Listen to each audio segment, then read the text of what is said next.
Hello and welcome to another episode of Negative Modifier Reads, our not-so-secret book club of sorts for the tabletop RPG inclined, but also just people that maybe enjoy a wide smattering of books.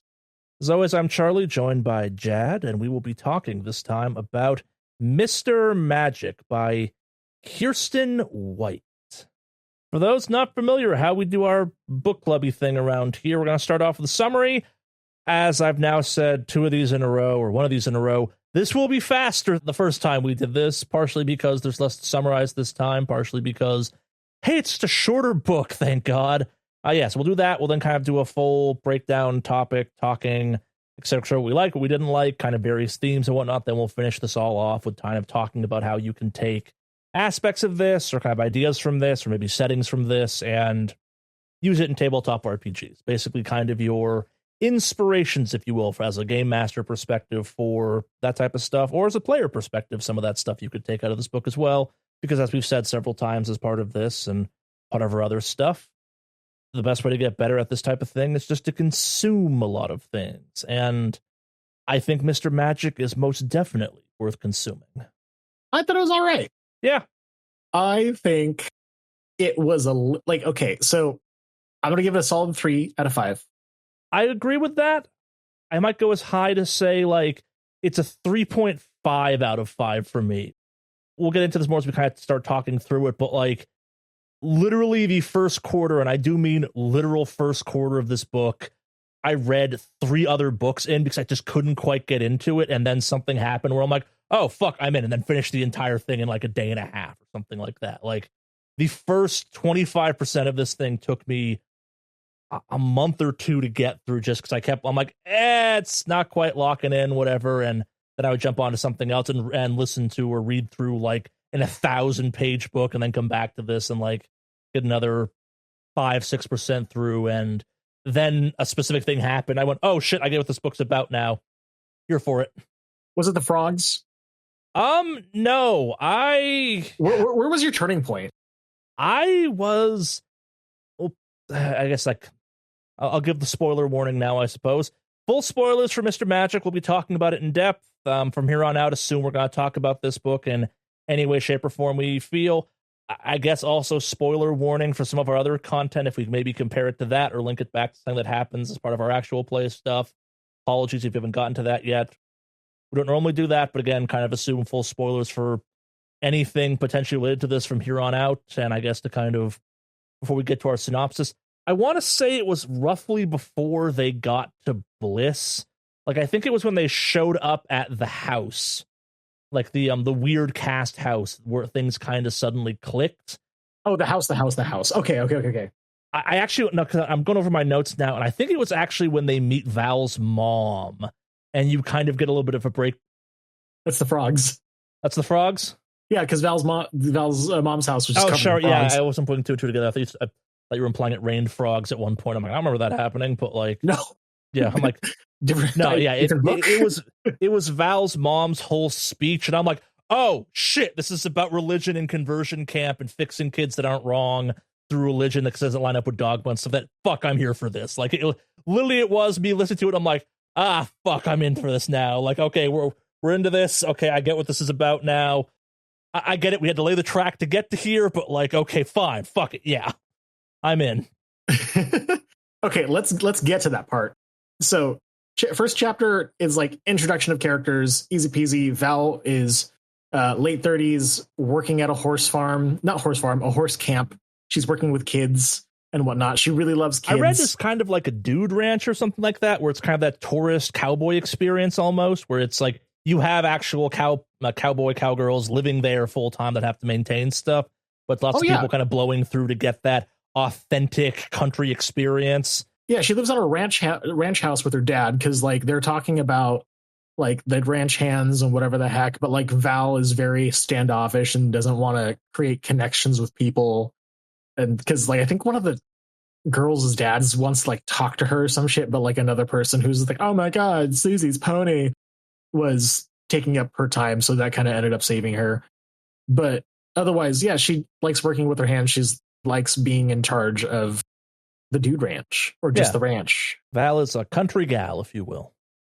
She's a very hands-on person with a mysterious past and a weird lack of what we would consider as pretty mandatory or basic technology aspects to it. Like, I guess, like, thing worth mentioning, no internet really, no TV was a big part of they kind of drove home as part of all this opening section.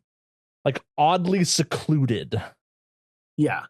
And that was like for her entire life. Anyway, so after her day, she gets home. She's like, wait, why is the door to the ranch house open? And then, like, you get a weird little snippet of some sort of like rhyme that kind of like pops in her head regarding like open doors and stuff. And you're just like, where the fuck did that come from? Anyway, she gets inside. Her dad has passed away. And now she has to like reckon with that new kind of truth. It's not heavily explored just because it's just kind of a turning point into what creates like the initial push of the story, because Gloria, her boss, or the person who kind of owns the ranch, reveals to her that some of her dad's stories, well, her dad's been keeping secrets. Like, she had, like, her dad and her just arrived at the ranch when she was 8 years old, and for like the first year that she's at the ranch, she did not talk. Yeah, there's lots of domino set up for like, hey, there's obviously more going on here. And I guess it's kind of one of those things where maybe it's because of my background or whatever. They're obviously running from something. Like, I think like once the the dad's dead and stuff started, and I guess some details started being like, yeah, things weren't quite. I'm like, okay, she's being hidden here. This is obviously a deliberate choice on dad's part. Like, this is every cliche, like, I took my kid and we're now living off the grid and like blah, blah, blah, blah, blah, blah, blah. And like, if we ever have the internet or if they ever show up on like cops or something, suddenly the mafia is going to find us or some shit because like they're looking for us. I'm not doing it justice. I guess like this is a favorite trope of mine. I have a special fondness for stories that start off with like partner or parent or kind of like guardian character or kind of like rock character, for lack of a better phrase, dying or like getting arrested or kind of taken out of the equation, and then main characters like, wait, what? Yeah. Well, I mean, like, her dad was her anchor. Yeah. He was there all the time, her entire life. And chapter 2 kind of she really starts thinking about like, oh, I would say chapter 2, because the first 2 chapters are literally the only like correctly numbered chapters, that it gets into like a naming or rhyming scheme or some shit like that, then all of it just gets confusing. I apologize if me and Jad get what chapter we're referring to at some point screwed up. That's going to happen because the chapters, as Jad realized too late, are a rhyme. I was listening to the audiobook version at like 2 times the speed because that's how I process information. So I was able to just kind of power through the book and whatnot. It wasn't until like I was able to actually look at the chapter select when I was reviewing the book for my notes when I realized like, oops, there's a physical element. There's like a physical element present that I completely missed. I am the opposite, where because of Dead Space and all the chapters spell out a big spoiler for that game, I now, anytime I read something, check the chapter list to be like, did someone do something sneaky? Oh, fuck, this is a rhyme. Got it. Something sneaky is going on. But yeah, so back to our synopsis. That's kind of our kicking off incident. To put this in real book clubby terms, our inciting incident is Val's dad dies and suddenly the world is turned upside down and Val's dad's been keeping secrets, and some people show up that want to talk to Val about doing a podcast. Oh, it's not just that. It's Val's dad dies and it's on Facebook. Oh yeah, I forgot about that part. Yeah, like Gloria had mentioned the fact that like, oh, I put your dad's reception on Facebook or whatever the heck, and like she drops plates because that's so foreign to Val that she like was in shock and stuff. But that's kind of how you meet these 3 initial characters. There's Isaac.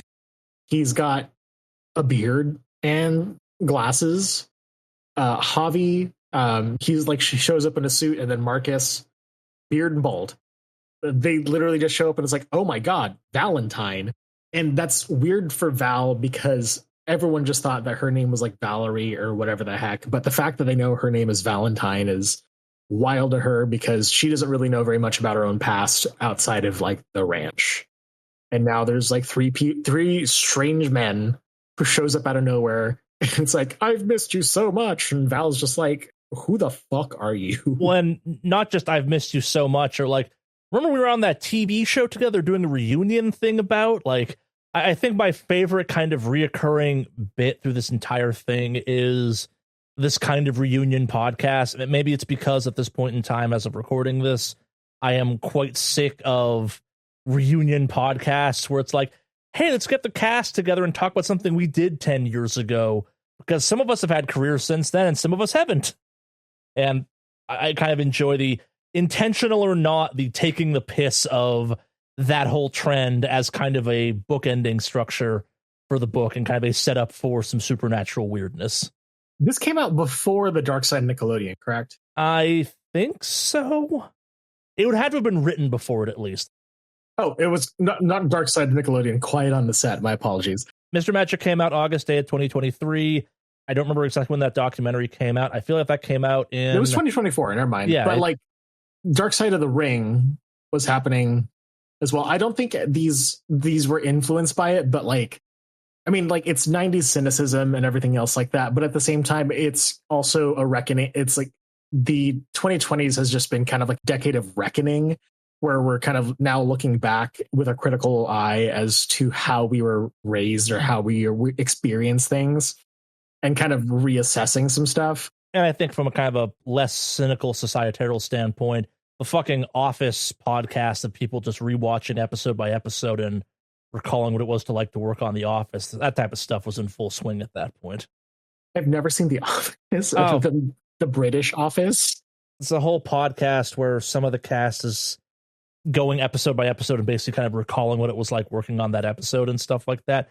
For fans of The Office, I'm sure it's great. For not fans of The Office, it's kind of like, this is weird from the outside. But I digress. I'm not here to pass judgment on The Office or those that are fans of it. Just don't make it your personality. But yes, back to Mr. Magic. So as I'm just coming off of the Warner Brothers studio tour, where I didn't realize there was the entire section just dedicated to Friends. And I was like, oh my God. Similar view on that fan base, yeah. And I would say that kind of like that whole not revival, but like again, I'm not sure when the Friends anniversary movie thing happened, but like again, this is building off that same idea where that movie, there's an HBO special where all the friends get together and talk about Friends and have an audience and stuff like that. And this is channeling that same energy where, like, again, I'm not sure if it's intentionally making fun of it or just channeling kind of the same concept of like, remember that thing from when you were younger and life was simpler? Don't you want to like immerse yourself in that again, or like care way too much about that as an adult? That's a theme about this and kind of the like backbone of, I'd say, a lot of Mr. Magic. This is not just me dunking on media properties I'm kind of on. There is a point to it. This is definitely channeling kind of like maybe a little bit of cynicism, maybe just kind of a fact on the fact where it's like, yeah, people keep revisiting stuff that hasn't been like pop culture in 20, 30 years, a decade or so at least, but also like is still weirdly relevant because people are watching it on repeat nowadays still. Like, I don't know. But like, so the TV show that everyone's talking about, or the TV show that Val was on, was apparently called Mr. Magic. Yes. And oh my God, they said the thing. But it's super funny is that when Charlie had just kind of told me about this book, I did not know that I would relate to it so severely. Just the day before we started recording, I had sent Charlie an image or a GIF of a indoctrinational children's television series called Salty, the Singing Psalm Book, where it was just giving me the same kind of vibes. Now looking back at it, like, I see what it is that like it's just a tool to like teach kids of your specific religion or whatever the hell. We are getting like way ahead of ourselves in this episode, I think. Oh yeah. Sorry. No, but yes, I want to talk about that because like my version of that relationship was VeggieTales, but yes, I also experienced VeggieTales, but I feel like VeggieTales just did not have the uncanny valley of like a weird blue man. Yes, but also we were getting way ahead of ourselves. Obviously, we kind of liked this book, or there's a lot to talk about at least. And unlike some of our previous stuff, it's not just us tearing it apart or kind of having issues with it. We have stuff to talk about because we thought it was interesting or kind of enjoyed aspects of it. So yeah, to summarize kind of this section in probably not so genuine way, a big long road trip happens where our 4 characters talk about how they kind of used to be on a TV show in broad strokes. There's this podcast thing happening. I would argue that like this is the quarter of the book I had a hard time clicking with because basically nothing important happens for a quarter of the book at this point. Like it's a driving story. It's that awkwardness of someone who is now being confronted with the fact that like 3 people knew them and knew them really well, and like enough they came to their dad's funeral and they have no fucking memory of who these people are or this thing they all were involved in, or that like they were the main character or something, or that there was like this Eldritch Barney character that like they were some related to. And I think the book does a really good job of like not getting into the like abso-fucking-lutely supernatural shit was happening until after this quarter. There are hints, there are teases, like there's the circle thing gets brought up a couple times, but it never flat out says, yo, something Eldritch was going on, by the way. Oh my gosh, actually, hold on. Okay, it teases at it, but I didn't catch it initially, but rereading it, I pulled this quote. Val extends her hand, an unconscious gesture, demanding what she wants, a house, somewhere she can rest safely against the dark of the night and the dark of her mind. And then, like magic, like holding an image in her head and falling asleep to find it made real in her dreams, a house looms out of the empty blackness. I was reading that and I was like, damn, Kiersten, that was good. Yeah. Like, I only was able to kind of catch that quote rereading it because like that was the first hint of what was how important Val was to this specific television show and to the specific to the specific circle.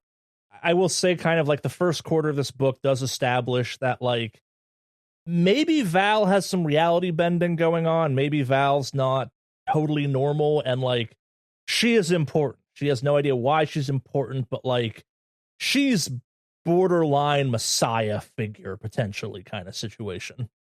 Yeah, like she was at least kind of the head priest / priestess that was capable of talking to the capital T thing. Oh, all the while, the chapters are kind of like bookended with social media posts talking about how people are excited about the return of Magic Man, but at the same time trying to reconcile whether or not everyone just experienced mass hallucination regarding Magic Man. I will talk about this a little bit later, but like that whole can you remember this thing struck me very deeply for a very weird reason not related to this book necessarily. But in the interest of getting through our summary, let's not dwell on that too much. But yeah, it kind of, as Jed was saying, there's some important kind of bookending going on where they talk like it hints at like, yeah, no, this Mr. Magic thing was real, or kind of that weird kind of Mandela effect type of thing where it's like we all remember something that like no one can prove existed, but like we all remember it oddly strongly type of thing, but like no one can find any evidence of it, or like when they do, it's like bad evidence of it, or it's like, yeah, it's the Berenstain Bears sort of situation. Anyway, after they get to the house, which they were having a little trouble getting to, they are introduced to Jenny, who is another part of the cast and crew. So the house that they're meeting at was apparently where Mr. Magic was filmed. It's a very weird looking house in the sense that it's not like, oh man, it's Pee-wee's Playhouse or like the fucking Kids Next Door treehouse. It's a house, but it's just so unsettling is kind of what the vibe is and whatnot. Unlike Javi, Isaac, and Marcus, Jenny was cold to Val initially, letting her know that like, oh, typical Val bossing everybody around. You can kind of see just how the characters are now kind of meshing and just kind of what the group dynamic is in regards to it.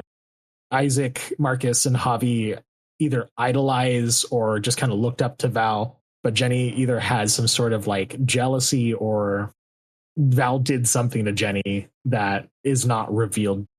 I may be a tad out of order on this, but this is also when we get kind of the introduction that every character that's of the kind of the circle is a stereotypical archetype from kids' TV shows, I guess. I think that's when we get our first interview, too, and that kind of further cements that idea where, and maybe this is just kind of how I grew up or something, like, for a chunk of time, there was a period where, like, every single show aimed at kids had, like, cookie-cutter characters. The people were different, but, like, you always had nerd kid, jock kid. It's been a while since I've watched any of this shit. Like, you had kind of archetypes that everyone was filling out. So much so that if you had a show that had, like, puppets as the main characters, you still had those archetypes filled out type of thing. Like, weird number of shows that had just, like, farmer kid as an archetype.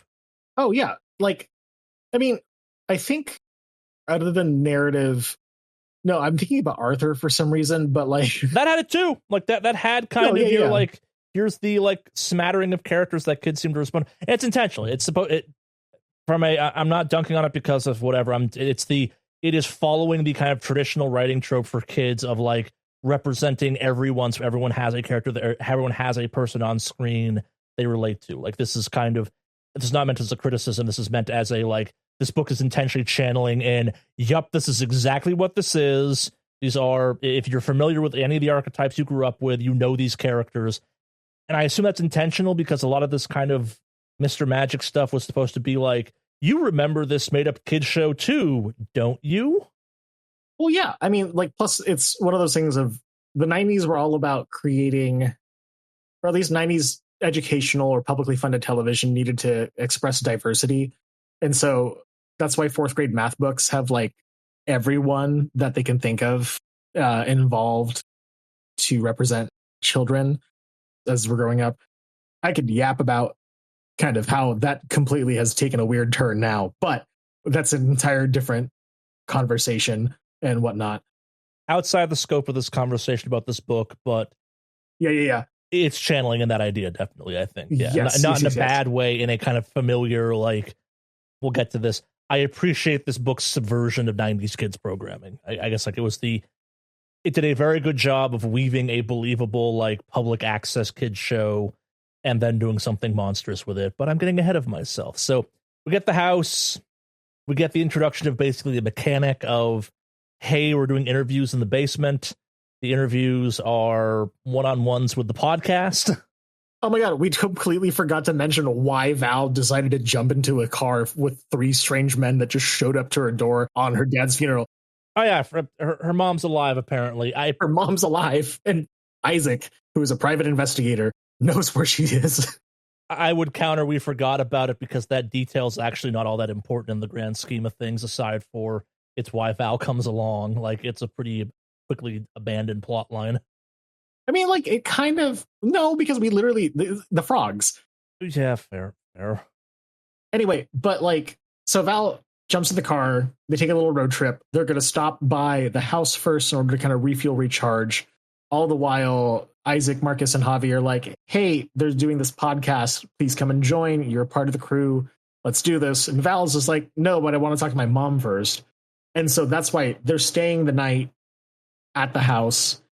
Because also there happens to be a gala to celebrate the reunion and hopefully reboot of Mr. Magic.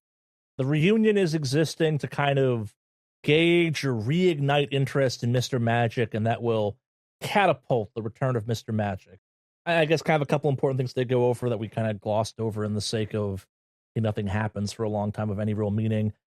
This is kind of around the same time that the we don't say his name aspect of the book comes into kind of more important detail. I believe at some point during the car ride, Kitty gets introduced as well. Kitty is introduced. I wrote it down. Where is... prior to Val's mom, or is it right when Val's mom is happening? No, it's prior to Val's mom, because at that point in time, she already knows about Kitty. She sees the photo and then like, uh-oh, that's where it went. Yeah. I think it's with Jen. with Jenny. Yes. It's sometime when they're at the house and they start mentioning about Kitty, and Val was like, "Who's Kitty?" It's like, that's your sister, dude. Like, that's the person that's missing. Yeah. No, and I think kind of it's weird because like the first quarter of this book is the important things to know kind of going into the rest of the book is we've established a couple reoccurring things. We've got that maybe Val's dad kind of sort of kidnapped her. Val's mom is alive, but there's some kind of weirdness about that. Kitty maybe died in a fire. There's the whole we don't say his name thing about Mr. Magic. There's a reoccurring kind of theme or kind of thing of, here I have in my notes quotation, good child behavior type of thing. Like you have the various cast member characters reciting little rhymes about kind of good behavior or kind of how to live a good life or whatever the right phrase is type of thing. I think kind of that's when, once I realized what was going on with that, it wasn't just kind of weird, spooky kids TV accident type of stuff. I'm like, oh, okay. As I said, this is about the point I went from like, I'm not feeling this to, okay, I'm here for this. Like, let's go. Like, let's see what the kind of rest of this is going to happen type of thing. And yeah, there's a bunch of kind of like dominoes that have been set up at this point, but there's no real payoff or clear direction as to where any of them are going. And I think the important thing to understand is the house is weird. Val's uncomfortable at the house. There's something in the basement conducting podcast interviews that like knows weird things about people and like talks about them as though they are children's TV archetypes, like thinks of them that way. That's kind of why I went that whole tangent on that topic. And more of the cast is showing up. I think the entire surviving cast is here at this point, give or take. Yeah, the entire surviving cast is here. I think it was like when it clicked for me was when Javi was having his interview, because at first it was like Isaac and then Javi, if I recall, and then Marcus.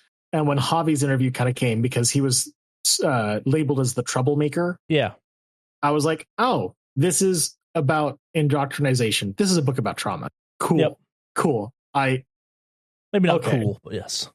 But yeah, so then the rest of the book happens, which is started off by our trip to meet Val's mom. And the town of Bliss, I guess, is our first kind of, okay, something weird's going on. We have this town that it exists as best as introduced in the book as kind of like the town for people that work on the show, except it's not clear how they worked on the show. And the town is kind of like stuck in, what was it, the 60s, 70s type of thing?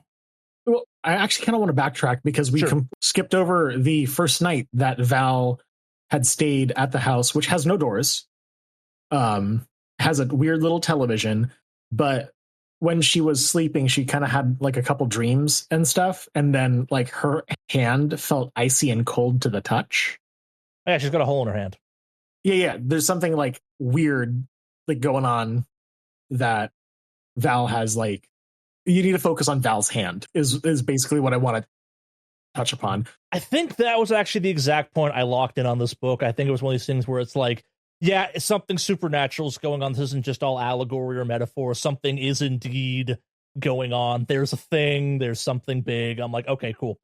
I would admit to having a frustration with kind of media where it's like, is there something spooky? We never commit. And the book kind of commits at this point to there is something capital S strange going on, and you can kind of act accordingly from that point on. You're right. Yeah, I think the big pivotal point for the book is Val has a dream. She wakes up. Does she pull the cape out of her hand yet, or is that a little bit later? No, that's like way later. Okay, yeah. I thought she like grabbed into her hand at one point at this point.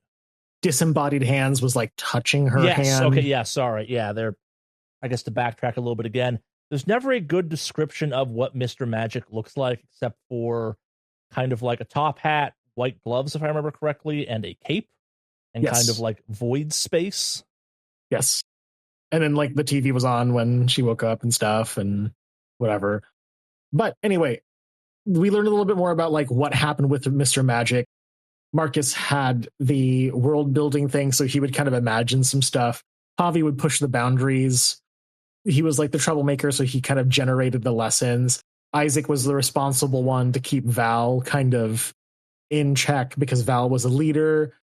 You kind of experience more character development through the interviews, just kind of their anxieties with their past and how they're reconciling it now. Because there's like little snippets, like Marcus's interview kind of hit me hard. There's a specific line because Mr. Magic would always want to try to reel back Mark if he's like imagining too much, where it reads, dim it, that's it, lower the light, dim it, that's it, don't shine so bright. And in my head, that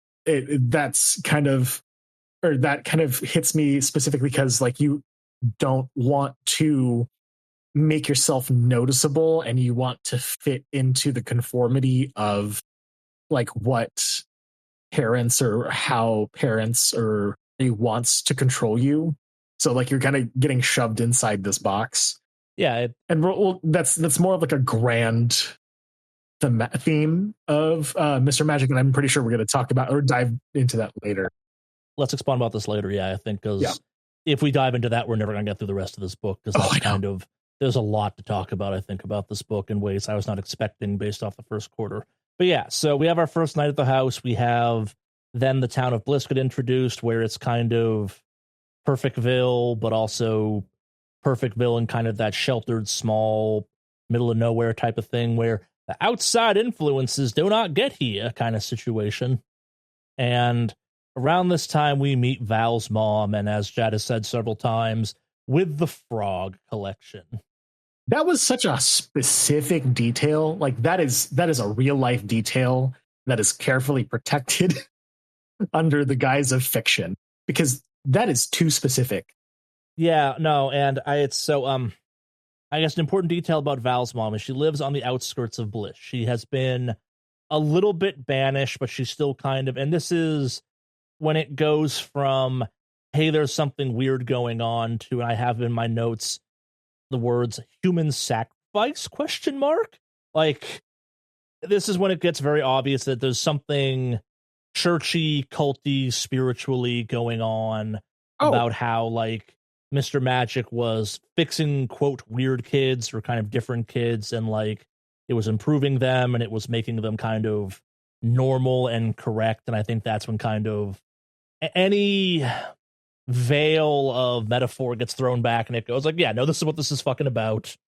This is about kind of grinding down kids that don't fit a mold to match a mold. And at least from my perspective, I know Val's mom. I knew several Val's moms growing up type of thing. And the frog thing, if you just swapped in Hummels, I have 3 or 4 friends whose parents, specifically their mom, was just fucking Val's mom. And as a kid that like was often, we don't like you hanging out with that Charlie kid for a variety of reasons, some warranted in a couple of friends' parents' cases.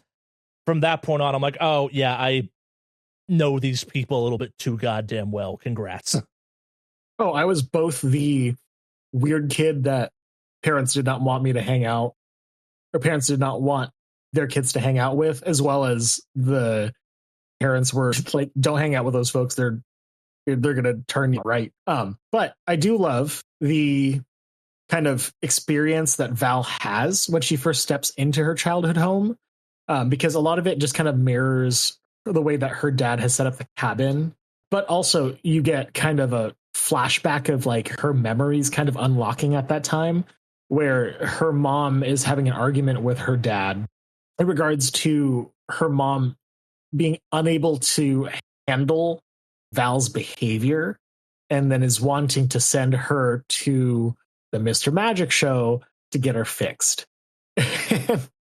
That's where like the story and like the narrative, I kind of found, I realized where this was going and how this was happening from here on.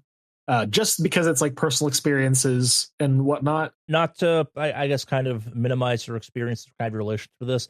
I think it's very clear about this is where it's going at that point, I guess. I'm not sure it's not pulling punches. Like, it's very much like, we haven't said this is about religion just yet, but like, even if you have only half a brain, this is obviously about religion at this point. Yeah. But yeah, so I guess kind of the next big story beat is we have the gala, which I think is probably my favorite part of the entire book. Oh, real quick though, when she is at her childhood home, that's the first time that she sees a picture of her sister, who her dad kept a secret from her in a family photo. And we find out that Val has been keeping the image of Kitty in her memory as an idealized and desired daughter for herself in the future and stuff. So you kind of can see like this preservation of innocence, or this idealization of like innocence, or like what's good. But I kind of want to like I just want to plant the seed here for kind of. Oh yeah, sure, yeah. The Kitty seeds are important. Yeah, the desire of Val to have what Kitty has, and to have her parents look at her the way that she looks at Kitty. Yeah. But then we get to the gala. Yeah, and I think kind of, if the house was me going like, okay, I'm in for this, the gala is when my brain went, okay, I know exactly what this is about now, and I appreciated that, I guess. Like, it's one of those things where I had a couple questions about like what this was specifically about, but it was one of those ones where it was okay, it's about one of these four things, I got it, and I personally love the kind of lead up to the gala where you have them kind of like talking about clothing, and it's like modesty rules, and that's kind of when it starts hinting at like, okay, this is probably some fundamentalist stuff going on, probably like, is it Mormon, is it Orthodox, is it just kind of like some weird fringe ultra conservative sect? It's not quite nailed down. And then you have the gala itself, and everyone fucking hates Val, and it's great. There's like screaming, there's some reveals. You have a room of the snootiest, most uptight people being mad that their child stars aren't exactly as they remember them, and being mad that like maybe people went on to live lives after a thing they did as children. And I think this is the strongest writing of the entire book. I think it's just a chef's kiss to all of this. Just like, I love the sequence. I love the kind of the fact that like everyone's shitty to Val once they figure out who she is.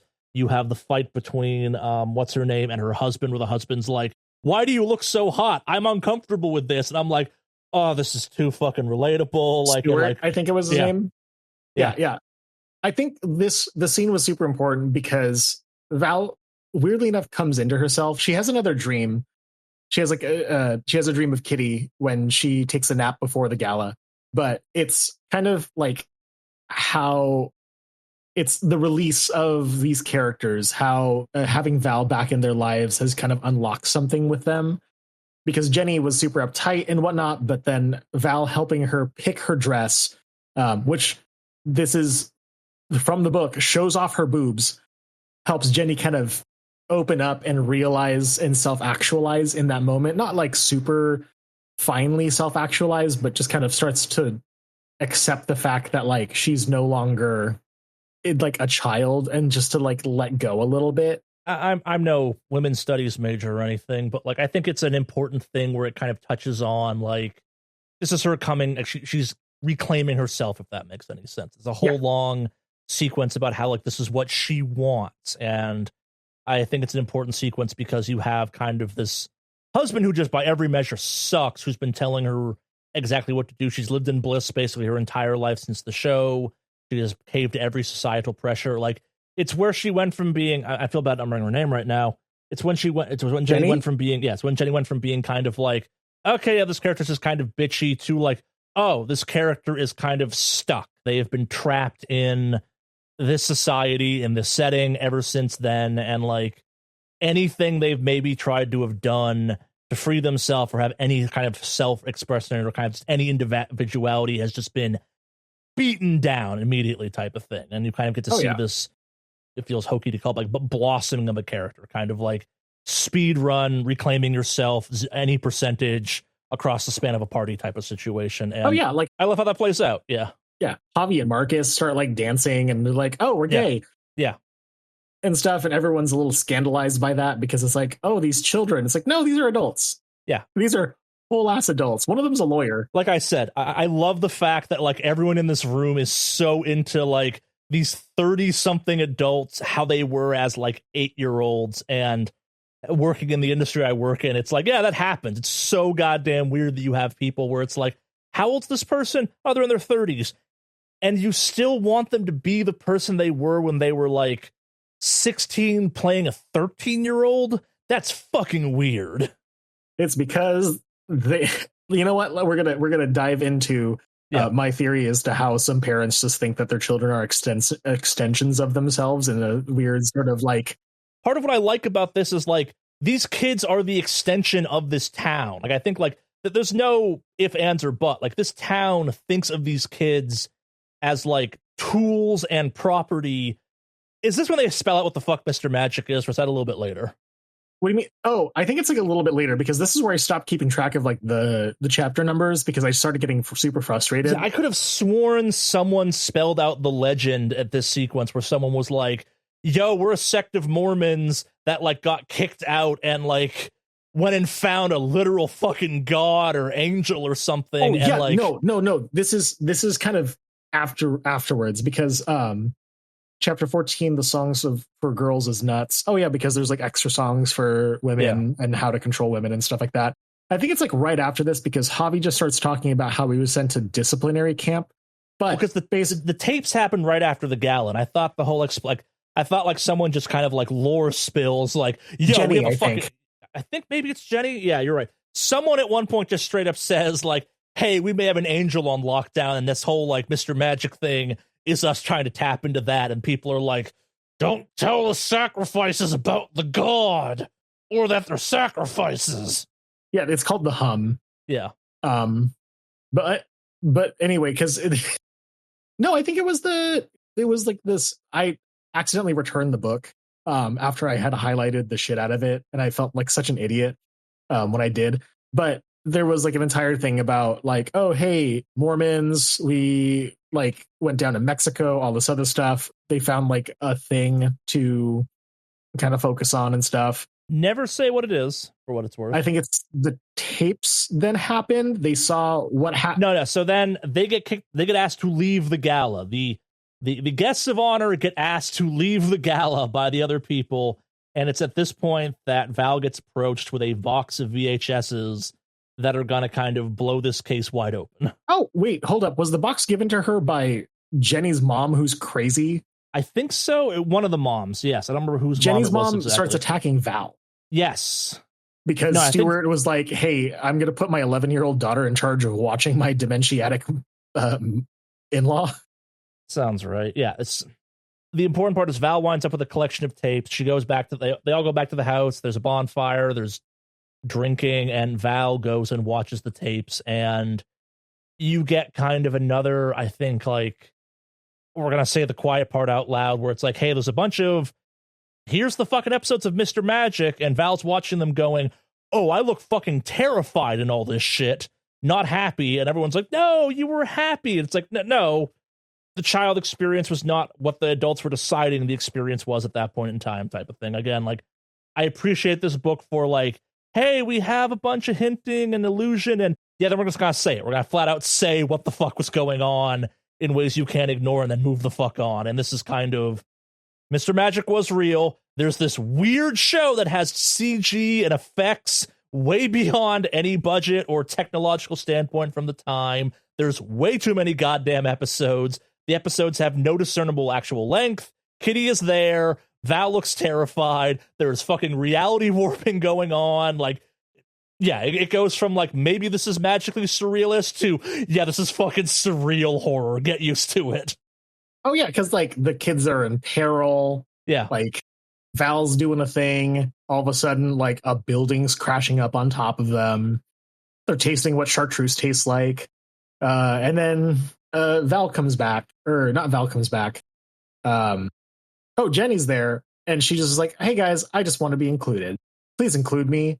I am just hinting at my trajectory of being the person that plays inside the rules, and I am, because I played inside the rules, I would like to get paid the deal and promise that was told of me as a child. But now I am crash coursing and realizing the fact that that is not how this actually works. Perhaps I've been lied to. Perhaps. Maybe alcohol's not as bad as people thought it was or told me it was. Mm-hmm. I kind of don't remember what happens after the tapes because it gets a little like fuzzy for me as I was like rereading everything. This is when the kind of sequencing of things goes right out the window, because basically to kind of like speed run the rest of this, because there's a couple of interviews happen. It becomes very obvious that whatever the hell is doing the interviews is probably Mr. Magic, or like whatever the fuck Mr. Magic is, and eventually we all wind up kind of in, what do you want to call this? The parallel zone? Kind of. So like, for whatever reason, there's this weird ass chapter that's just like Mike, the monitor guy. Yeah. And I still like, I kind of understand like why that's there. And it's like, oh, there's a whole thing and whatnot. Like the person interviewing is the council trying to like either reindoctrinate or like get the kids back into the children's mindset, cutting weird shady deals and everything else of sort.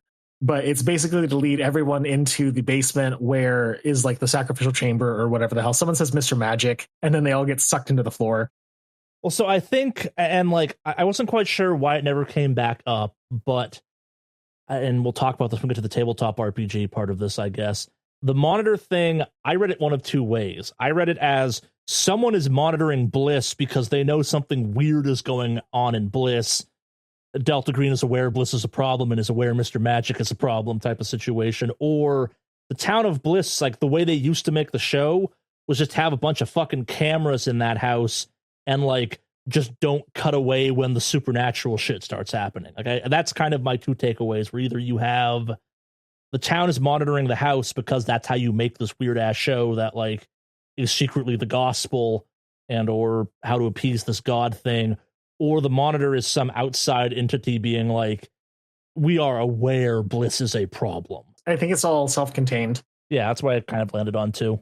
Anyway, so parallel universe. To use Persona 4 terms, they go into the TV. They're in limbo.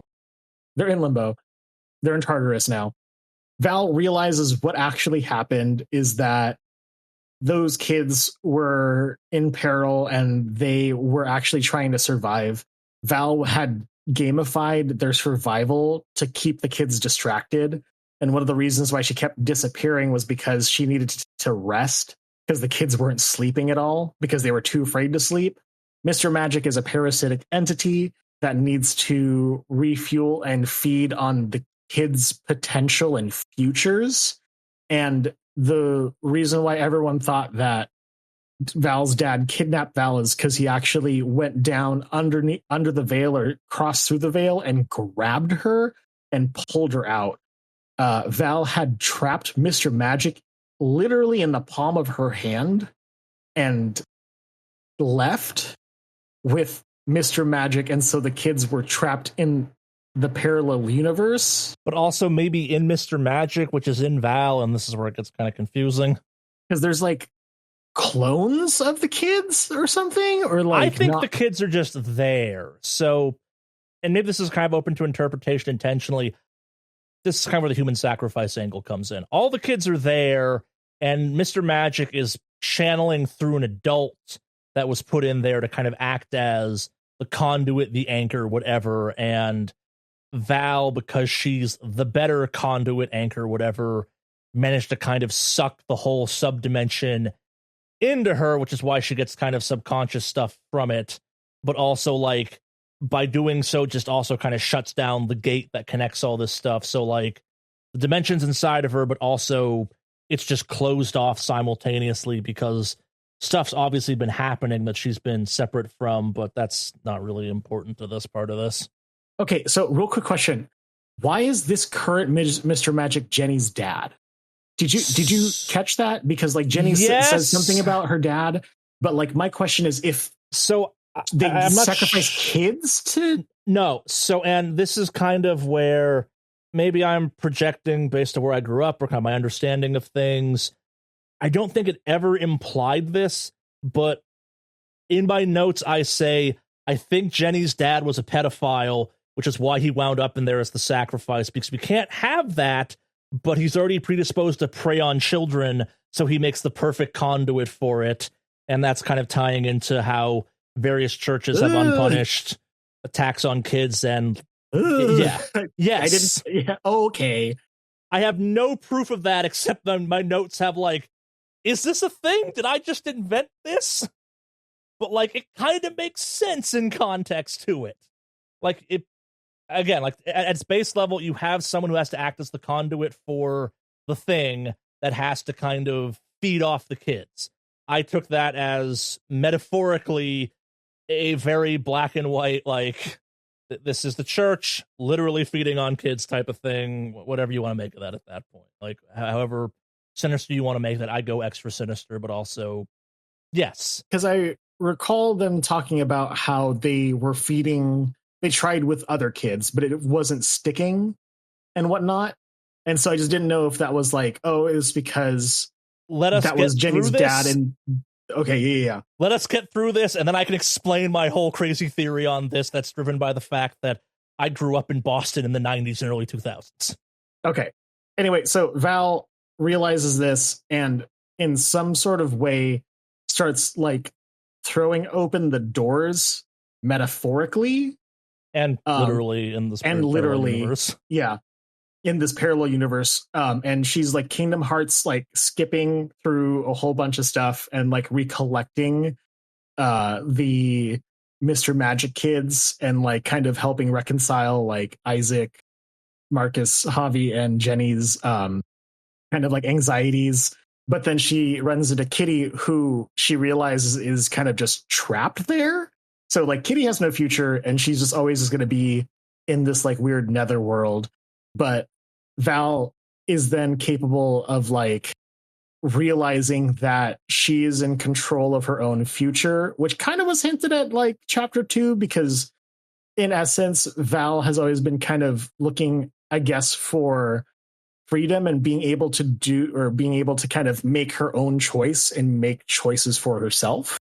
So she kicks everyone out of the parallel universe and then dons the Mr. Magic cape and hat and then takes over as the Mr. Magic conduit, but as a force of good rather than a parasitic entity, and then breaks everything else and separates like the pocket universe from the real world so no one else can get in. I think more, and again, this is kind of like my interpretation of this and or reading of it, I think it's one of those ones where kind of like she indeed is the chosen one. She is capable, like the hum thing, the god thing, whatever the fuck Mr. Magic is. It's not inherently evil. It's kind of like Davy Jones from the Pirates of the Caribbean franchise. There must always be a ship to shepherd souls, and there must always be a captain for that ship. It's a force of nature. Yeah, it's a force of nature type of thing, as we've talked about. Force of the supernatural, but like yes, whatever. It is a force of thing that like it exists. It didn't have a conduit, but now that it has a conduit, it kind of has to have a conduit to contain it. And Val is special because she's capable of actually controlling it or not letting it corrupt her type of thing. Like, I think like an implication, at least as I read it, is that like what makes Val special is she's strong enough in whatever way for the force to not kind of radiationify her, for lack of a better phrase. She's immune to kind of the corrupting aspects of it.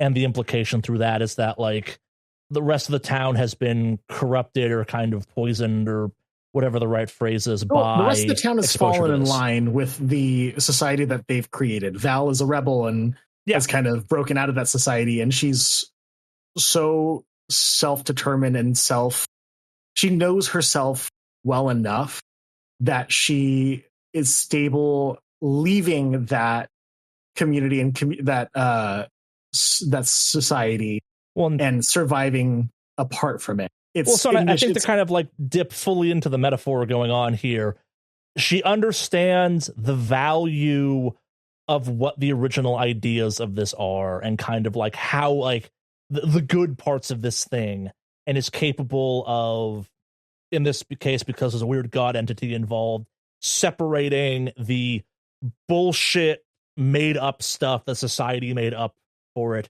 from the like, hey, here's the good parts of it. Like, be creative, explore, imagination, all that stuff. Like the good aspects that like good children's TV or good children's programming helps foster and encourages, minus the religious overtone, control, indoctrination aspects of it. And that's kind of the ending of this, where Val becomes Mrs. Magic, I guess maybe is the correct. No, I know. I just wanted to make it Magic.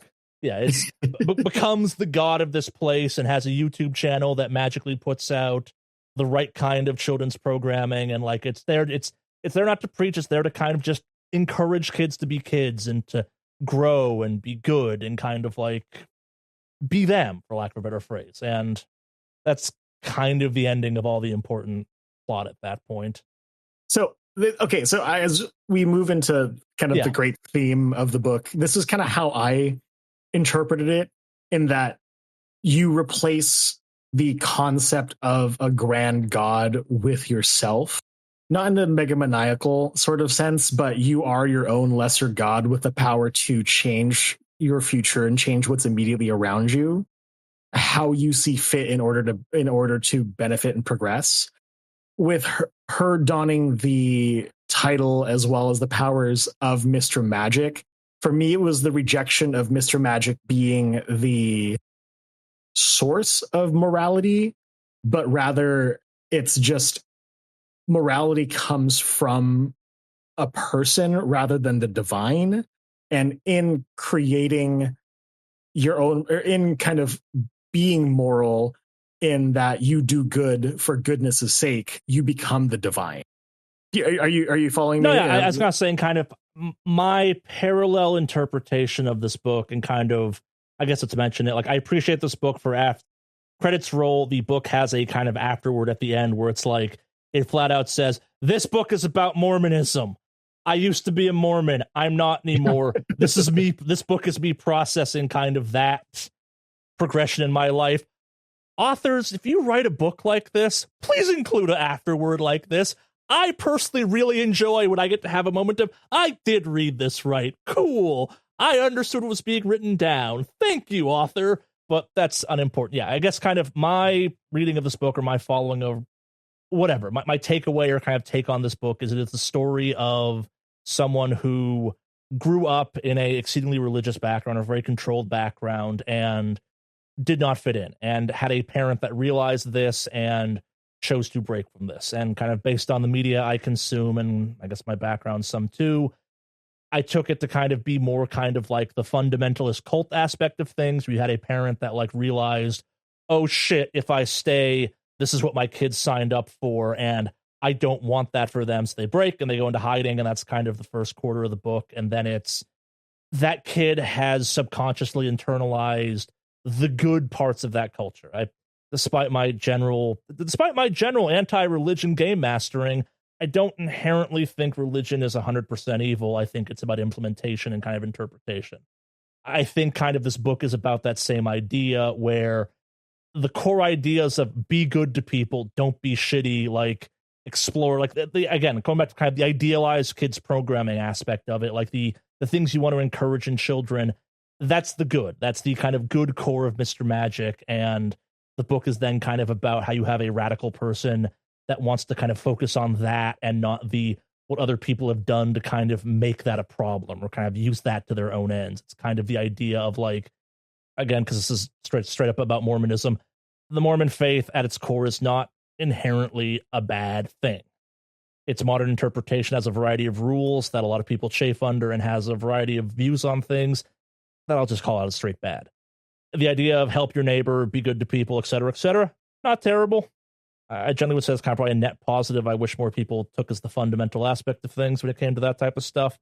And this book is about that. It's about kind of separating the good of organized religion, or kind of upbringings or something like that, from the problematic, traumatic stuff that kind of muddies the water aspects of it, and then trying to, as you move forward, take those ideas or concepts and do something positive with them, or kind of taking the thing that existed and being positive about it. I would kind of equate it to, you have a variety of churches in the US that are very kind of conservative and have a bunch of rules, but and then you have the churches that have the LGBTQ stuff going on, where it's like, hey, we're open to everyone. This is a place for people that want to talk to someone and want to be spiritual. Am I making any sense, I guess? Yes, you are, which is funny because I am on the divergent route, where I grew up in a very not authoritarian religious, but like a very conservative religious background. And when my parents started to realize that I was the black sheep, they kind of not doubled down on it, but they really tried to reinforce, until eventually they gave up when I reasserted myself as an individual and was able to reclaim body and life, because I refused their authority, and I refused, this is like getting real personal and everything else of that, but like it's the refusal of authority and reclaiming body autonomy and everything else like that. So Yeah, like for me, Val's journey was a very like sped run concept that I kind of experienced and kind of came out of.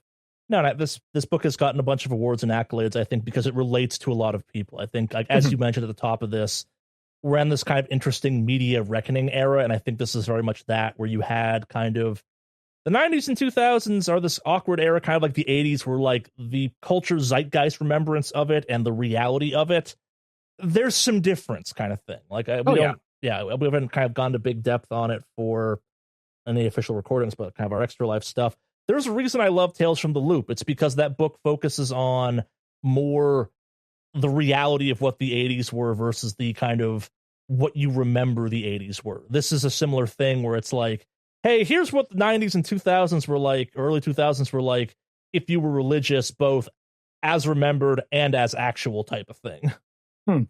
For me, I kind of saw this as a deconstruction of, or I saw this as an experimentation in the deconstruction of like religious authority, just because the specific church that I grew up ended up being a little, now looking back into it, very authoritarian. And most of the people that I grew up with and served along with in that church ended up being like Christofascists. So the relationship I have with large churches and whatnot is a little bit on the negative side, where I still am finding kind of a weird, complicated relationship to the idea of religion, where I'm pretty neutral towards it, where it's not like something that quite not interests me, but like I'm hesitant.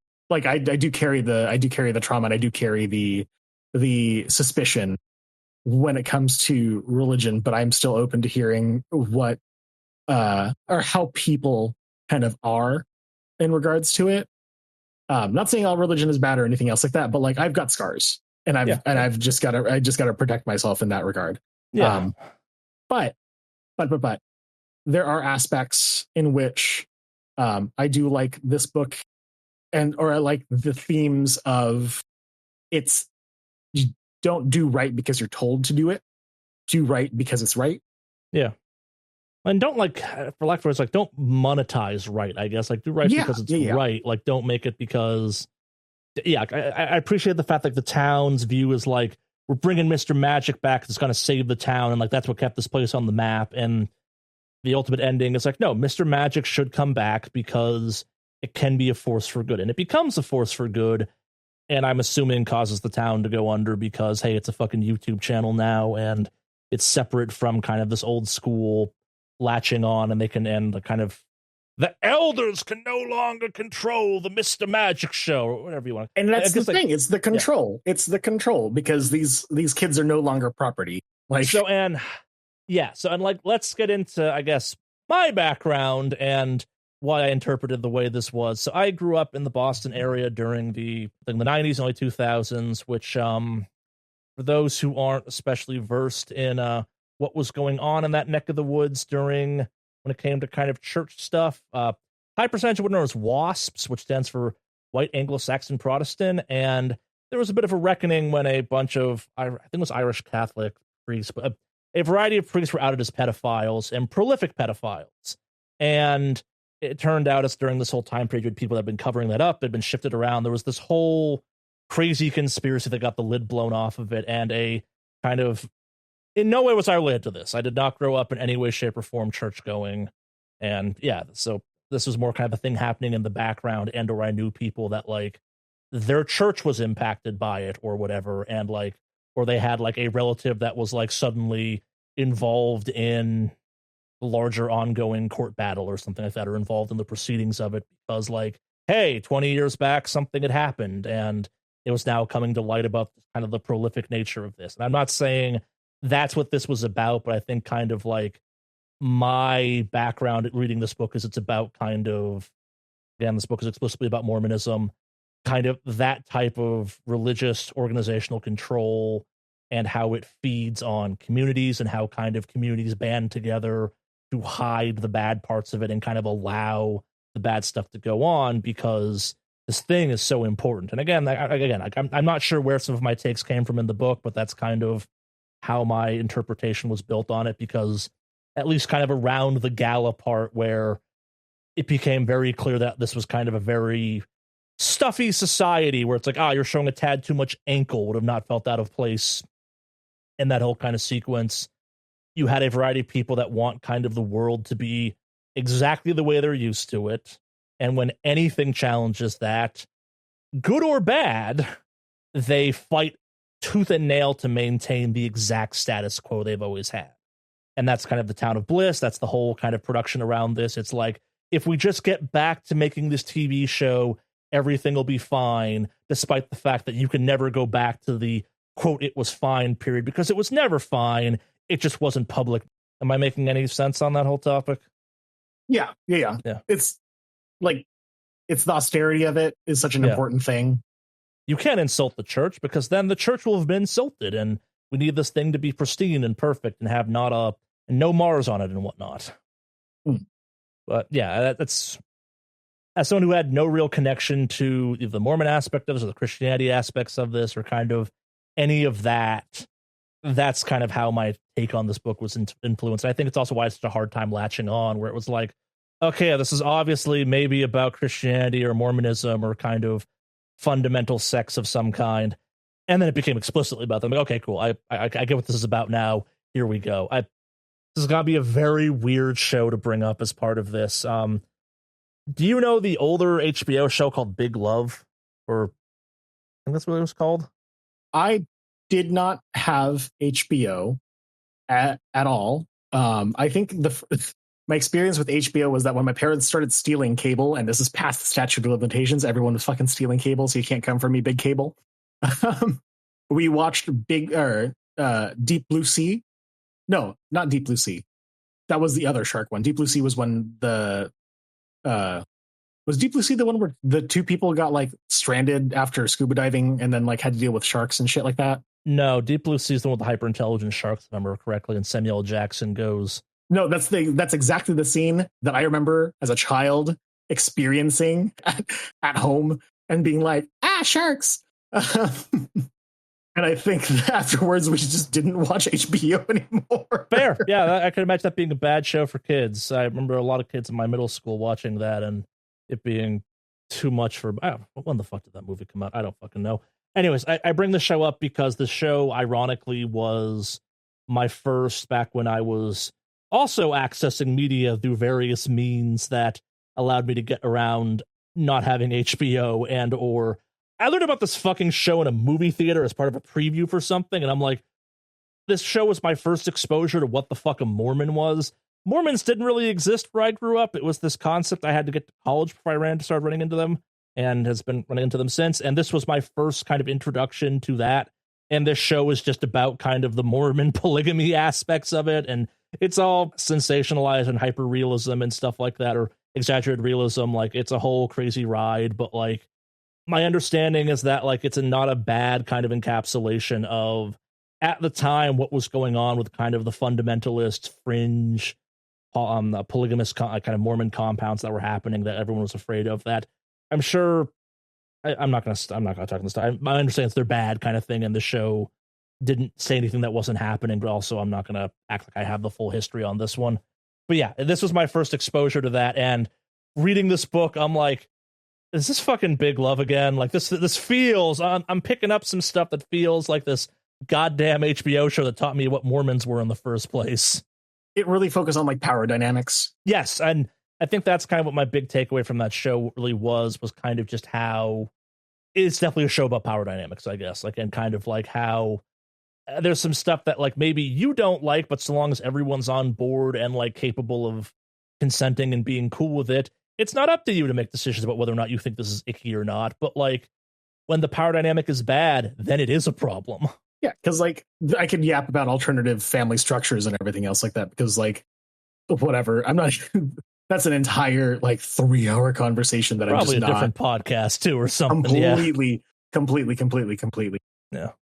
But yeah, that was. Oh, I did love the little snippets of just how disturbing Mr. Magic was, like, kind of throughout the book. One of the quotes that really just kind of stuck with me was from, I think it was like it was Marcus's interview. Marcus's interview. It's kind of near the end. Magic never forgets the taste of your friendship. And when I was reading, I was like, bitch, what? The taste? What do you mean the taste of my friendship? What does that mean? Good Lord. And then it's because Mr. Magic was consuming the life energy of children. And it's yeah, like, okay. I'm not going to go into the details of why that stuff resonated with me because of my background and the whole Boston stuff. But yes, a lot of those quotes, I'm sitting there being like, I've heard that quote or something equally creepy before. It was in a court transcript. I also do love the kind of usage of Mr. Magic as this unknown entity that people have just gotten their hands on. Because whenever people just get their hands on shit that they just don't understand, magic happens. But like, it's a good plot device because you have something that is the unknowable that as humans, we are just so fucking curious. And to completely understand the unknowable and to find out that the unknowable can do something that benefits you, that all of a sudden it gets turned into, oh, this can be converted into a monetary thing. Absolutely tracks. Absolutely tracks. I'm not that person who, as base level, this is kind of the story of, hey, we took this thing that like maybe started off good, but because of various reasons, it's now bad. Kind of our tampering with it and our monetization of it are kind of like, or greed, interpretation, need to control it, not letting it evolve. I don't know. Like there's a lot of metaphor.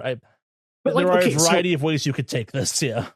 Yeah. So like people understand it as an angel or whatever the heck, but it's a entity that feeds off of life energy or is just kind of like consuming life energy. Is it supposed to consume life energy or is it draining people because the people who are being sacrificed to it is not good? That like the absolute dregs of what they or the dregs of what that society has deemed expendable is being tossed to the starving being.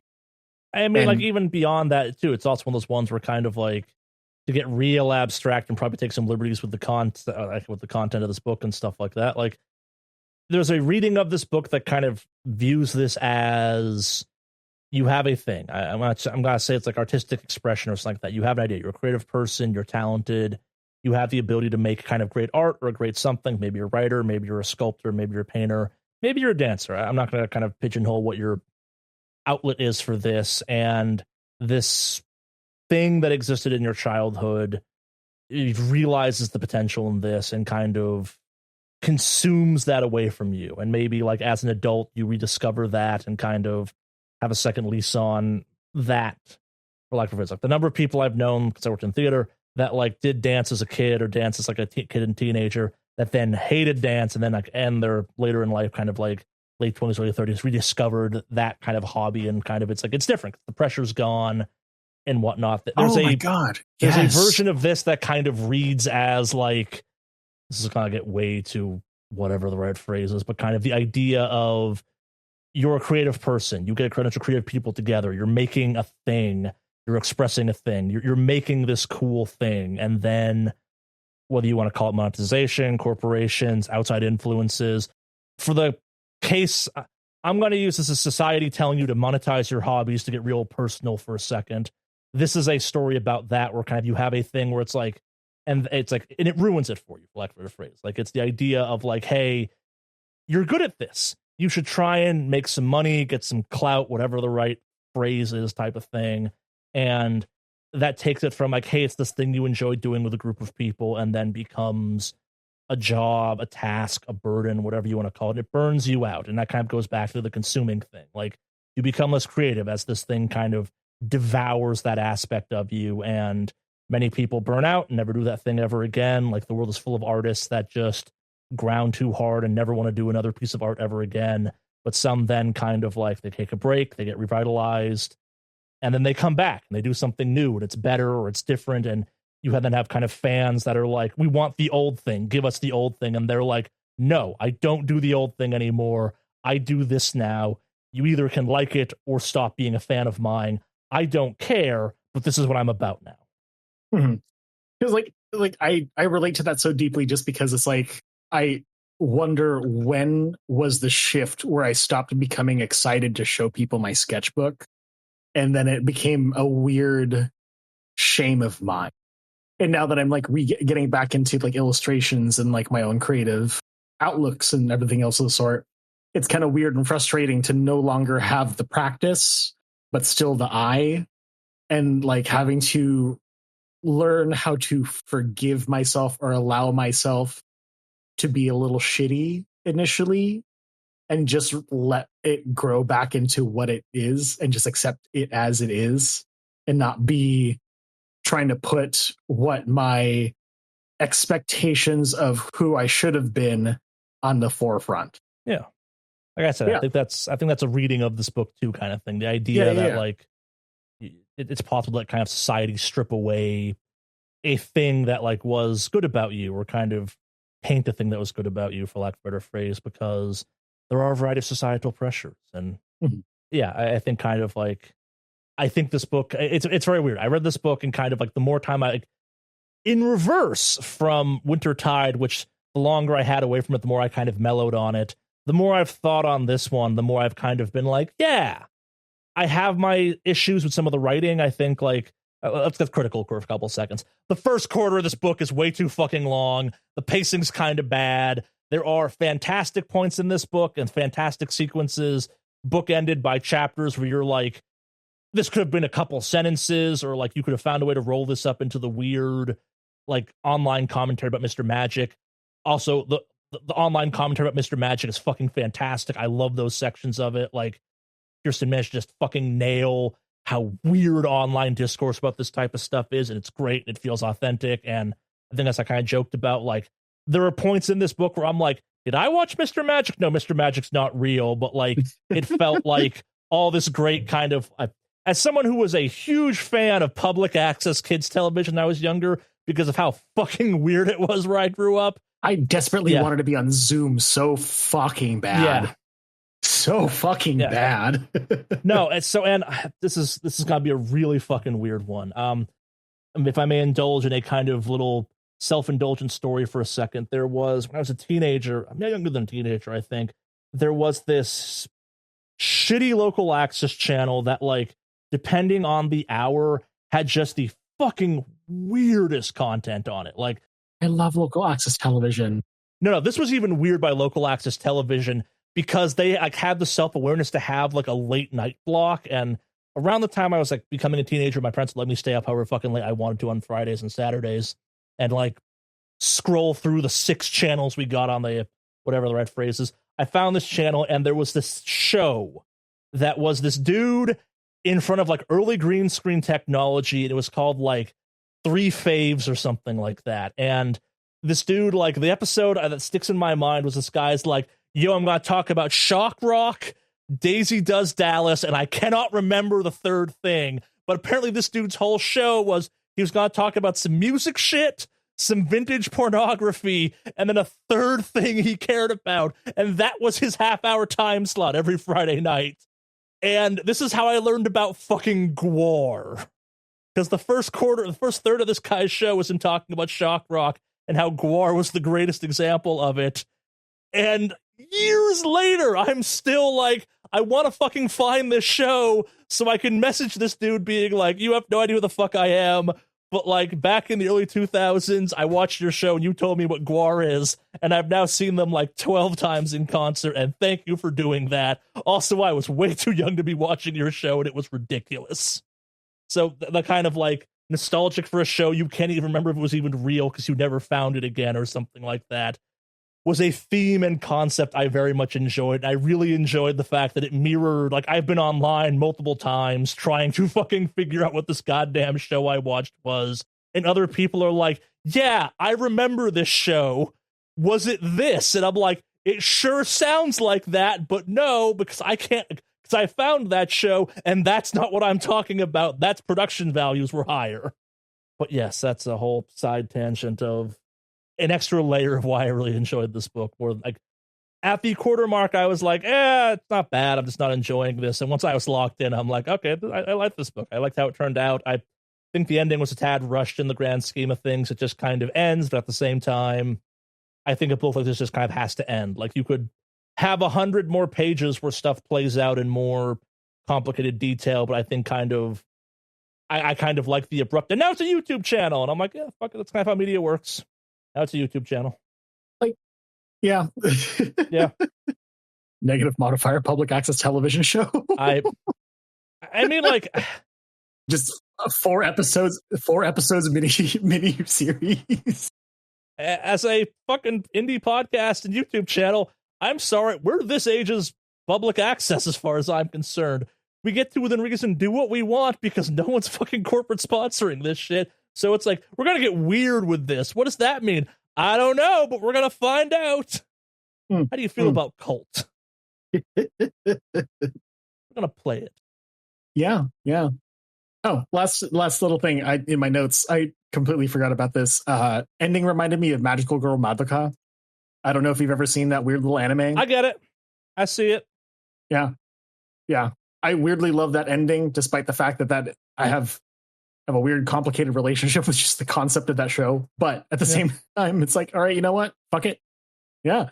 So how do you turn the existential dread and mystery of Mr. Magic into the monster of the week? Oh, there's so much here to harvest. There are so many great concepts. There's so much. Removing all kind of the metaphor and the meaning and stuff like that. This is in my mind, just fantastic example of surreal horror, a type of horror I personally struggle with, where like it's never overtly horrifying, but because it's weird, that's where the horror lies, and because you get like lulled into it, where like it's a slow escalation where you can notice the kind of ramping up of the weird, but like it takes a sudden peak where you're like, oh shit was weird, and shit's been weird for a while, and I didn't notice because it took like a really overtly weird thing, but unfortunately that also makes complete sense in kind of the context after that escalation. And so kind of from a just pure surreal horror standpoint, your King in Yellow stuff for basically any Call of Cthulhu game, that's what surreal horror is, I think, at best. Like, it's not really about, it's about the weird, it's about the uncanny, it's about kind of the slightly off-kilter, kind of like opening a door and finding a whole other house type of stuff. This is a fantastic example of that. I think there's a fantastic kind of framing mechanism in the book of the people having online discourse about this. Like, this is one of the few books I've been writing kind of my Delta Greenified version of this along with it as I've been reading it type of thing. Like, once I kind of locked in on this book, I really locked in. I'm like, oh shit, this is how I want to run my kind of Delta Green version of Mr. Magic. And yeah, there is some fantastic stuff there. I think Mr. Magic is a fantastic monster. I think it does a really good job of showing the monster doesn't have to be a monster. It really can be everything around the monster is monstrous, and you can't really deal with the monster because it's just there. Going back to kind of this radiation is eldritch metaphor we've made in the past on kind of talking about this, like boiling it down to Mr. Magic is the radioactive rock in the desert that if you apparently put a kid on top of it, it grants wishes. Is that the rock's fault? Is it the person that keeps putting kids on top of the rock to slowly irradiate them? Who's the monster in this case? How do you solve that? Like, do you just chuck the rock down a mine shaft? Do you build a casino on top of the rock so that no one can access it again? Do you wall it off as a national park? You decide. And what does that mean for the overall impact of it? Like, do you need someone on that rock kind of thing? Or like the rock's presence start to spread? We've done stuff with Lilligore on Negative Modifier. Like, there's a version of this where Mr. Magic is a fantastic Lilligore and swap in type of thing where you have something just kind of projecting itself out to the masses via some useful format. Like, yeah, there's a lot here to like. If you're looking for kind of inspirations for an alternative to King in Yellow type of stuff, look no further. It's fantastic in that kind of regards. I think I even pitched this one to Jad as like, this is some King in Yellow shit. Yeah. I mean, like King in Yellow, especially just it becomes like a point of obsession, and it's like it kind of takes over. I feel like this is not so much as a point of something that like you drive yourself to, but I feel like this is something that just kind of lingers. Okay. If you don't want maybe negative modifier spoilers or something we may run and eventually in the future, because I definitely wrote this already. This is definitely me relying on Jad's goldfish brain for a quick second. I could just take off my headphones. No. Let me kind of in broad strokes tell you how I might Delta Greenify Mr. Magic, because that seems to be our kind of go-to when it comes to this type of stuff, and I think you'll enjoy the kind of broad sweeping aspects of this. The initial kind of incident is there is this TV show that no one remembers people making. There's no history of people making, but like this one person out in, let's call it Nevada or something, is running a YouTube channel where they keep posting kind of like digitized VHSs of this, and the agents are going in to check this out because, like, hey, occasionally weird murders are found near a TV or a monitor showing this thing. That then leads to kind of the second phase of things where, I don't know, the agents try and track down the initial studio or the people behind this, and they find this town where allegedly this thing was filmed and yada yada, kind of like find the recording studio, but then like the recording studio is kind of like a weird, impossible landscape of some type, like an unending, I don't know, labyrinth of some kind, and you go inside of that, and then that leads to your finale where you realize that your Delta Green agents all along were just the child actors from the TV show coming back home to film the reunion episode, and that they've just been, their entire life up to this point's been actually the documentary made about where they at. That leads to kind of the new revitalization of that, and that then one of them is actually the weirdo that was putting out the VHS cassettes onto the YouTube channel originally. I don't know, something like that. You're lucky I did way too many drugs in my 20s. Nah, it's not the exact idea I came up with, but kind of like there's so much potential in this thing. Mr. Magic is such a fantastic villain, such a fantastic kind of thing, and like the tightening of it where you can kind of take it from, hey, here's this obscure media property that's basically your inciting artifact. Where did this come from? Takes you to a place, and then you kind of get to delve into a weird supernatural world. It's I actually liken this a lot to the kind of official Delta Green thing called Impossible Landscapes, where it's about kind of exploring this kind of parallel under the world, if that makes any sense, and kind of it's the tightening of it. Like I think you and I texted about this a little while back when we were kind of setting up for this. Like this is a perfect cult story as well, where it's again like the unfeeling machinization Matrix type of stuff. Like Mr. Magic's feeding on people. He's just one of the kind of demiurge things in that setting that like has set up this TV show that like feeds at children, for lack of a better phrase. Like maybe Mr. Magic never went away and kind of like it's been going on for 25 years and Mr. Magic is a lictor and they're just literally feeding him kids at that point type of thing. Like it's finds them the sweetest and therefore it kind of consumes them out of preference, and like then it also feeds on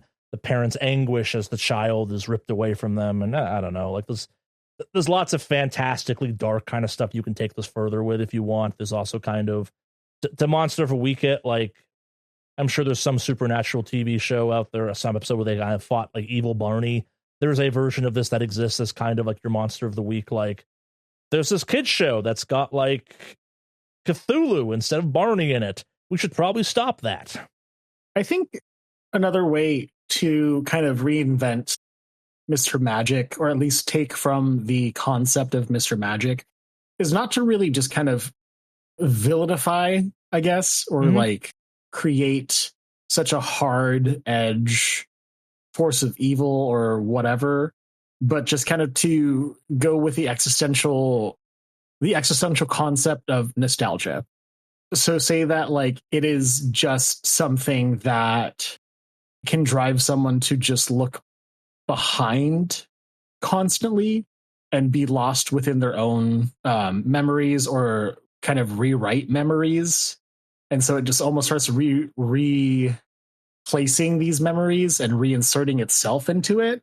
Yeah, there's almost like a time loop story you could pull or something like that. Like I think it even broader, you're right. You could kind of tell a story where you have like, I don't know, to put it in fantasy terms, like a wizard that keeps trying to recreate like their hometown or something like that. And they do that by kind of grabbing people that like maybe remind them of something. And they're just trying to like sorry, I fucked up. You have a vampire that's trying to recreate their home village, and they're going around the countryside grabbing people and like putting them in their village, and they keep grabbing people because they're ageless, and eventually these people die. But it's like, no, I need to keep my like town as it was with all the actors in it and stuff like that. And I don't know, that something like that kind of thing. Like there's a wait, hold up. Concept. So you know how like it's dark out and I'm inside, but you know, like Goat Man and shit like that, or just kind of whatever.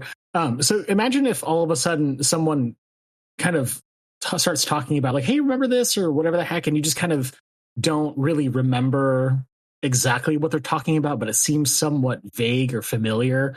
But then suddenly there's almost like a friend that just starts showing up more frequently in your circle that you are like unfamiliar with, but they just start telling you, oh, hey, this was no, we hung out here, like almost kind of gaslighting you. Yeah. But they're actually a foreign entity that just kind of infiltrates your friend circle or your whatever the heck, and they end up just kind of manipulating your memories and inserting themselves inside those memories to then benefit themselves or to feed themselves, whether it be life force or like physical or whatever the heck.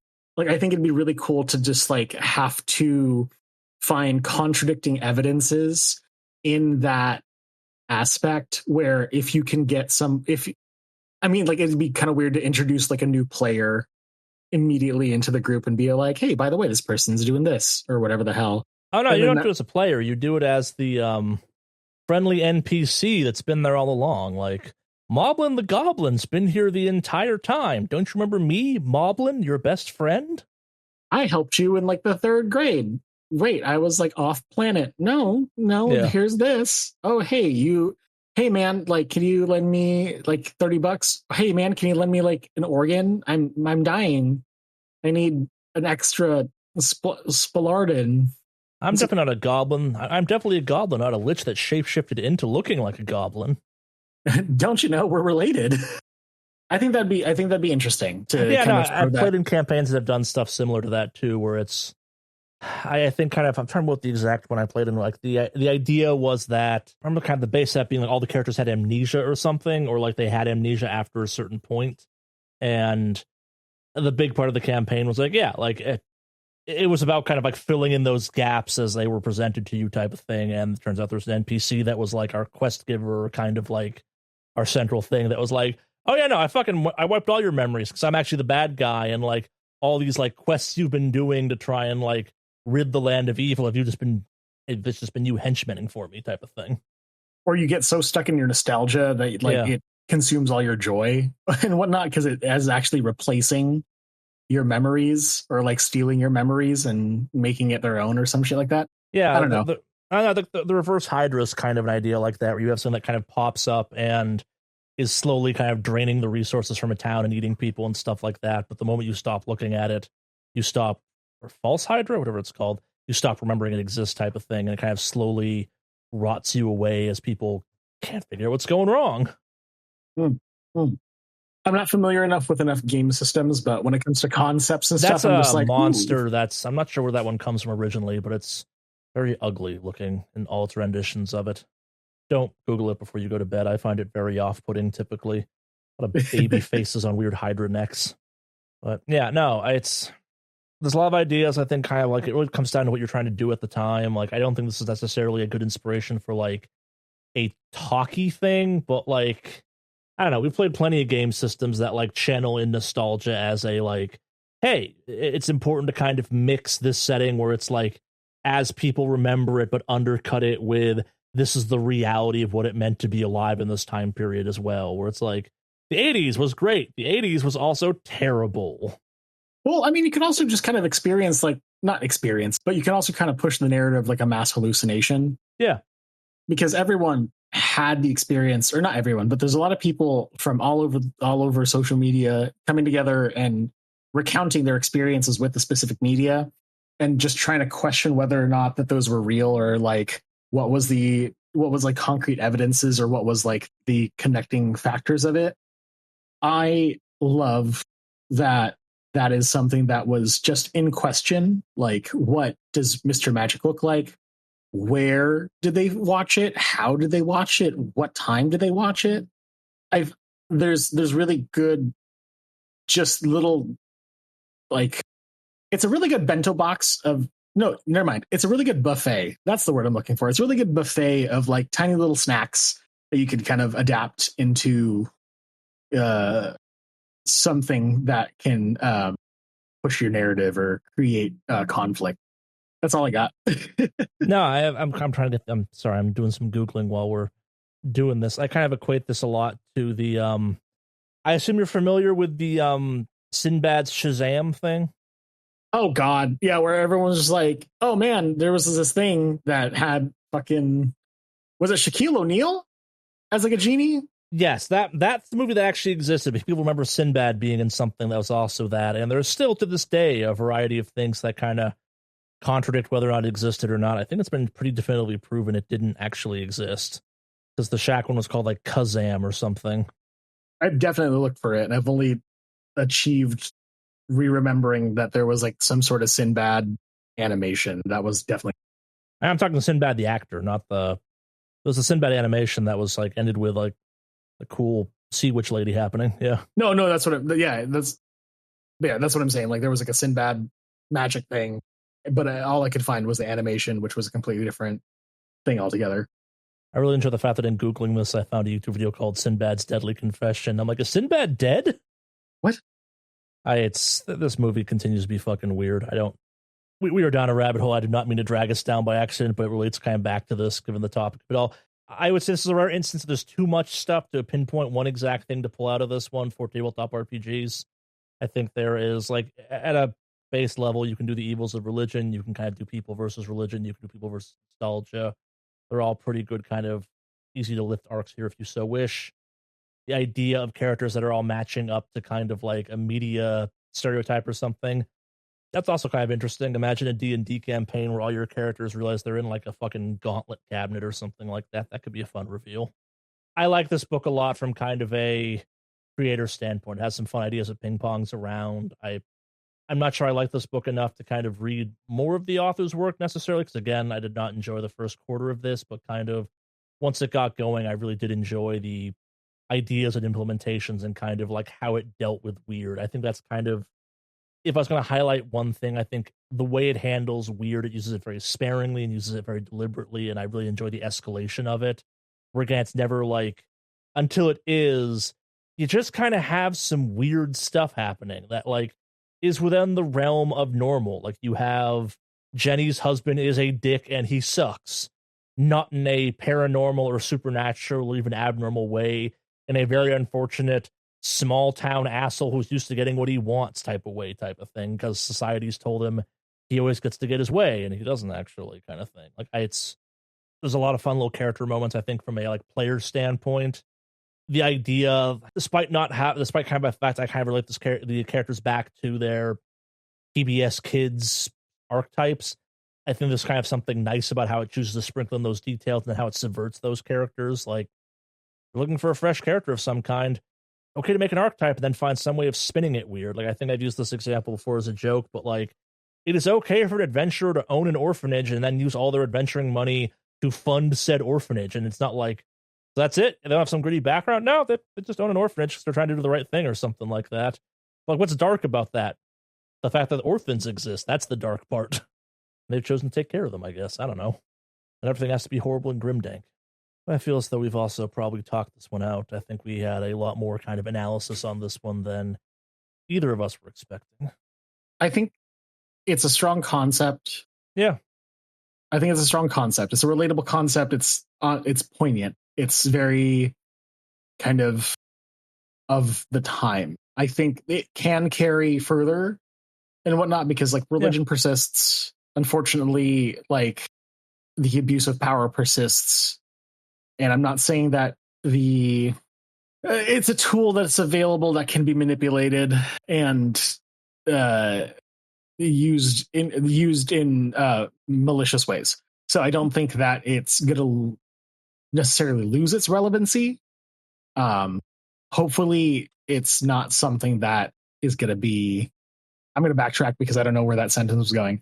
No, I kind of get where you're going. I think like it's a good book at kind of surface level about the abuse of power in some ways. I think like it takes it takes a specific example of that and drills down on it, but I think there's kind of a wider, if you want to kind of take the kind of themes and ideas macro, it is possible for a thing that is typically bad to actually be good so long as it's used the correct way. But unfortunately, lots of people typically use this in the bad way, if that makes any sense. Because you can transform it, you can reclaim it, you can retool it for something that is ultimately filled with compassion rather than control. Yeah, I think kind of slipping back into analysis at this point, I think. But yeah, I think it's of the 3 books we've read so far for this, I think this is probably my favorite of the 3 we've read. It's weird because I think it's one of those ones where on paper I would like this one the least, but in actuality, just given how it deals with the topics and my kind of pacing issues aside, I overall like what it's saying. I think it's got, as you said, it's very kind of the time right now when we're talking about this in 2024 to kind of fully cement this in time. Like it feels very now in a way that I'm not sure a lot of books written at roughly the same time do, but maybe that's also the intent at that point. And it reads like someone processing through something or using this to process through something. And I do enjoy that kind of fiction where it's like, hey, here's a thing I'm processing. Come along for the ride or don't. I don't care. I wrote this thing. Maybe you'll enjoy it. Maybe you won't. I guess kind of to make this a little bit personal for a second, as someone who views some of the stuff we run for Negative Modifier, like the way I write stuff for we play, I have a similar approach where it's like, here's something I want to talk about. Let's talk about it with Delta Green or Cult or something like that. Like, here's a thing I got rattling around my brain that I kind of want to express through this medium and see how it goes. Hell yeah. Yeah. Yeah, it feels like we are in the process of winding this down, which means it's time to reveal our next book. And this is going to be a bit of a departure. We've done a lot of highbrow, thinky books so far with important messages. The first thing we read was Crowed, which I still stand by compared to our next book is a highbrow, thinky book in some ways, because our next book is Soul Hunter, book 1 of the Night Lords trilogy, our first book of Warhammer 40k lore, if you will. Our first book of it. We haven't done a 40k book yet. There's more? There's 3 books in this. There's 3 books in this series. We're only reading the first one. Okay. I'm not going to make you read the full Night Lord trilogy. That's like 8,000 pages of book. The omnibus, if dropped from a substantial height, could wreck the earth. It's so big. Small like dictionary. This is a girthy tome, I will admit to that. This is probably the longest one we've done to date. I highly recommend the audiobook version of this if you can afford it or find it. The voice acting for it is absolutely fantastic. It is written by Aaron Dambensky Bowden. I hope I'm pronouncing that correct. But yeah, Soul Hunter, Night Lords Trilogy, number 1. It is the story of Talos and the Night Lords. And we are doing this because reasons that will become clear, I think, in the near future, but also because we've talked about Warhammer 40k a couple times here on Negative Modifier.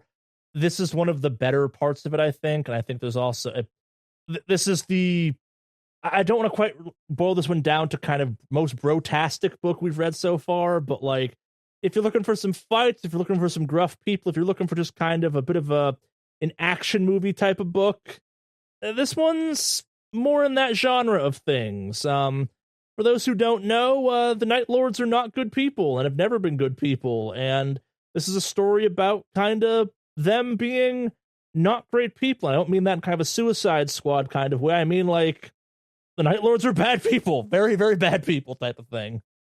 So I do hope you enjoy Soul Hunter and our first dip into the Warhammer 40,000 books. Yeah. You'll probably have a little more time to read this one too. It is long. I fully admit to that fact. We had a nice short one, so we're going back to our tomes, if you will. But yes, we hope you enjoyed Mr. Magic. We hope you enjoy Soul Hunter. Thank you for listening. If you're watching this on YouTube, we would super appreciate if you do all the kind of YouTube pleasantries and whatnot.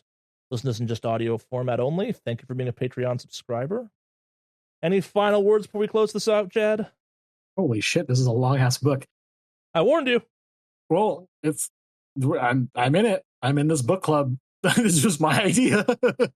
Soul Hunter.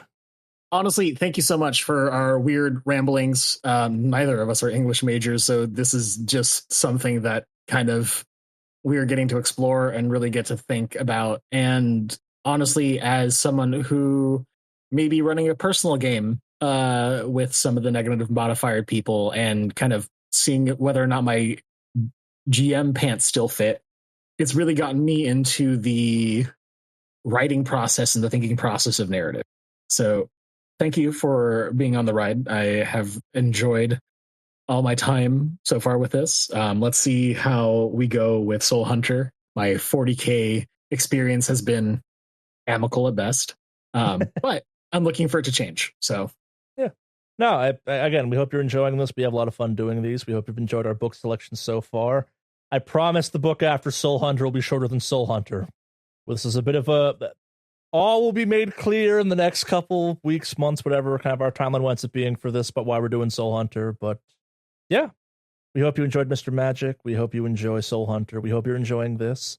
If you are, please let us know. We've enjoyed talking to everyone about this type of thing. And if you have any recommendations for books maybe we should check out, send them our way at this point. We're kind of burning through our initial list of kind of stuff. We have other books to get through.